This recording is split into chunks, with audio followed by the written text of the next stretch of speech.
മകരവിളക്ക് വരുന്ന സമയത്ത് നമ്മൾ തീർച്ചയായിട്ടും മാളികപ്പുറം എന്നുള്ള സിനിമയെക്കുറിച്ച് നമ്മൾ ഓർക്കും. അതിൻ്റെ തിരക്കഥാകൃത്ത് അഭിലാഷ് പിള്ള നമ്മളോടൊപ്പം ഉണ്ട്. അഭിലാഷ്, വളരെ സന്തോഷമുണ്ട്. അപ്പോൾ മാളികപ്പുറത്തിൻ്റെ ഒരു ഹാങ് ഓവർ ഇപ്പോഴും മാറിയിട്ടുണ്ടാവില്ല എന്നൊക്കെ നമ്മൾ വിചാരിക്കും. പടങ്ങൾ ഒരുപാട് ചെയ്തു പിന്നീടും, പക്ഷേ എങ്കിലും ആ ഒരു അനുഭവം എങ്ങനെയുണ്ടോ?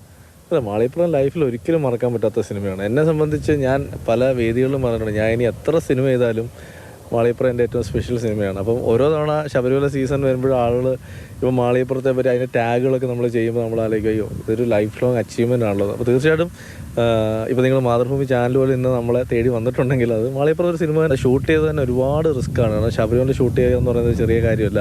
അതിൽ സീസൺ ഞങ്ങൾക്ക് ഷൂട്ട് ചെയ്യണമായിരുന്നു, അല്ലാത്ത സമയം ഷൂട്ട് ചെയ്യണമായിരുന്നു. കാടായിരുന്നു മെയിൻ ലൊക്കേഷൻസ്. അവിടെ ഈ 2 കുട്ടികളെ കൊണ്ട് ഷൂട്ട് ചെയ്യുന്ന റിസ്ക്. പക്ഷേ ഇതൊക്കെ എന്തോ ഒരു ശക്തി ഞങ്ങളുടെ കൂടെ സപ്പോർട്ട് ചെയ്ത് നിന്നുകൊണ്ടും പിന്നെ എല്ലാവരുടെയും ഒരു ഹാർഡ് വർക്കിൽ ആ പടം നന്നായി. അടുത്ത സീസണ് ശബരിമല ഞങ്ങൾക്കൊരു ഒഫീഷ്യലായിട്ട് ഞങ്ങൾക്കൊരു കോൾ വന്നത്, ആ വർഷം ശബരിമല വന്ന ഈ ചെറിയ കുട്ടികളുടെ എണ്ണത്തിൽ വലിയ വർധനം ഉണ്ടായെന്ന് പറഞ്ഞു. അതൊരു പക്ഷേ എനിക്ക് തോന്നുന്നു മാളികപ്പുറം കാണുമ്പോൾ കുട്ടികൾക്ക് കിട്ടിയൊരു ഫാൻറ്റസി കൊണ്ടായിരിക്കും അവിടെ എന്താണ് എന്ന് അറിയണം എന്നുള്ളത്. എനിക്ക് ഓരോ വർഷം, ഈ വർഷവും ശബരിമലയിലെ കണക്ക് നോക്കുകയാണെങ്കിൽ കുട്ടികളുടെ എണ്ണത്തിൽ വലിയ വർധനമുണ്ട്. അപ്പോൾ ഒരുപാട് കുട്ടികൾ ഈ മാളികപ്പുറത്തിൻ്റെ ഫാൻസ് കൂടിയാണ് കൊട്ടിയുടെ മറ്റോ അനൗൺസ് ചെയ്യുന്നത്. ഇനി ശബരിമലയിലേക്കും ഒരു അവസരം ഉണ്ടാവും. തീർച്ചയായിട്ടും ശബരിമല എൻ്റെ ഞാൻ പല വേദികളും ഞാൻ പറഞ്ഞിട്ടുണ്ട്, എൻ്റെ ഡ്രീം പ്രോജക്റ്റ് എന്ന് പറയുന്നത് ശബരിമല ബേസ് ചെയ്തിട്ടുള്ളൊരു വലിയ പടമാണ്.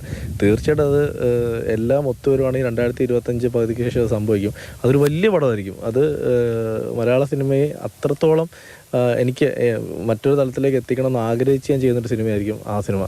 കൊട്ടിയൂർ എനിക്ക് തോന്നുന്നു കൊട്ടിയൂരിൻ്റെയും ഫൈനൽ സ്ക്രിപ്റ്റ് വർക്ക് നടന്നുകൊണ്ടിരിക്കുകയാണ്. അപ്പം അനുഗ്രഹിച്ച ദൈവം അനുഗ്രഹിച്ച ഈ വർഷം അതും കാണും. അപ്പോൾ എന്തായാലും മകരവിളക്കാണ്. അപ്പോൾ എല്ലാവർക്കും മകരവിളക്കിൻ്റെ ആശംസകളും പറയുന്നു. അപ്പം എല്ലാ വർഷത്തെയും പോലെ ഇത്തവണയും മകരവിളക്ക് ഭംഗിയായിട്ട് നടക്കട്ടെ.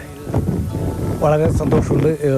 ഒരു ഭക്തി ഇപ്പോൾ ഈ പടം കഴിഞ്ഞാൽ ഈ വീണ്ടും ഒരു പടം കൂടെ അഭിലാഷ് ചെയ്യാൻ പോകുന്നത് വലിയ സന്തോഷത്തിലാണ്. മൽഘോഷിനൊപ്പം ജി പ്രസാദ് കുമാർ, മാതൃഭൂമി ന്യൂസ്.